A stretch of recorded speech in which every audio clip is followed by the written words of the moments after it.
فرعون نے الہ کا دعویٰ کرتے ہوئے اپنے معبود ہونے کا عقیدہ فاسد پیش کیا اور واضح طور پر کہا کہ میرے لیے تم لوگوں کا کوئی اور الہ و معبود نہیں ہے۔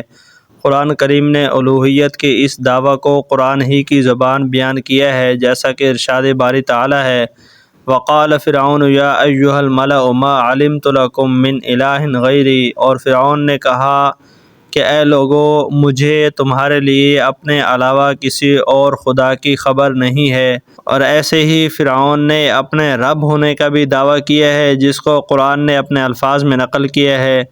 ربوبیت سے مراد مالک ہوتے ہوئے تدبیر کرنا ہے۔ فرعون کے گمبھیر جرائم میں سے ایک اس کا ربوبیت کا دعویٰ کرنا ہے۔